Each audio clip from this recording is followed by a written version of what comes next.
آپ یہ دیکھیں کہ ہمارا حج کا ارادہ تھا، ٹھیک ہے، اور ہمیں کہیں سے چیک ملنا تھا، پیسے آنے تھے، اور ہم نے سب انتظام کیا تھا، لیکن ہمارا نہ ویزا لگا تھا، ابھی ہم نے ساری بات چیت کر کے رکھی ہوئی تھی۔ جس دن ہمیں چیک ملنا تھا اس دن وہاں سے انہوں نے کہا کہ جی چیک ابھی نہیں مل سکتا، 1.5 مہینے کے بعد ملے گا۔ اور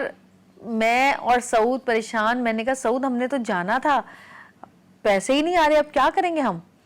تو سعود نے کہا اللہ تعالیٰ نے اگر ہمارا بلاوا ہوگا تو اللہ تعالیٰ خود بندوبست کریں گے۔ اور پھر ہم نے اسی وقت کچھ 4 مہینے پہلے گاڑی لی تھی، وہ گاڑی ہم نے بیچی،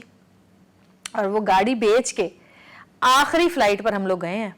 مطلب وہ لاسٹ فلائٹ تھی، کیونکہ ویزا لگا، کیونکہ آپ کو پتہ ہی ہے سب سارے بزنس کرتے ہیں، جب تک آپ ان کو پیسے نہیں دیتے وہ آپ کا ویزا بھی نہیں لگواتے، کچھ بھی نہیں ہوتا۔ اور آخری فلائٹ پر ہم گئے ہیں، اور سعود نے کہا کہ گاڑیاں اور آ جائیں گی، اب ہم نے ارادہ کر ہی لیا ہے، اس دفعہ نیت کر لی ہے۔ اور آپ یقین کریں کہ کیونکہ وہ پہلا حج تھا کووڈ کے بعد، ایک حج تھا جو کہ صرف وہاں کے لوگوں کے لیے انہوں نے وہ کھولا تھا، اور اس کے بعد وہ پہلا حج تھا جو پوری دنیا کے لیے کھولا گیا تھا، اور اس میں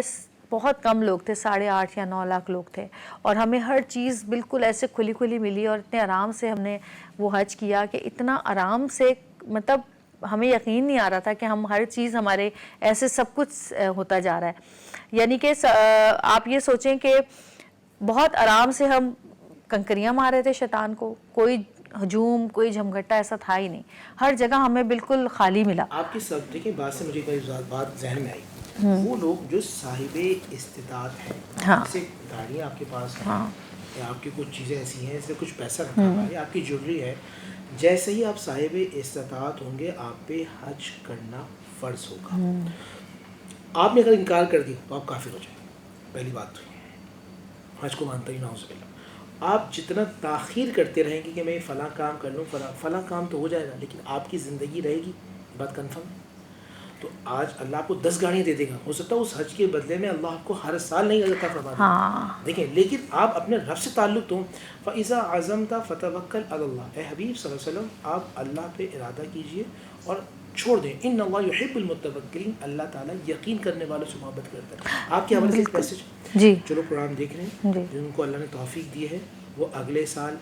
نیت کریں کہ ہمیں حج کرنا ہے۔ نیت پہ ہوتا ہے، واقعی ہماری نیت پکی تھی اس لیے ہم گئے، ورنہ ناممکن لگ رہا تھا ہمیں، کیونکہ جب بنے گا جانے کا پھر بہانہ، کہے گا آ کر کوئی دیوانہ، چلو نیازی تمہیں مدینے، مدینے والے بلا رہے۔ سبحان اللہ، کیا بات ہے، کیا بات ہے۔ اور کہتے ہیں نا کہ وہ قربانی کے لیے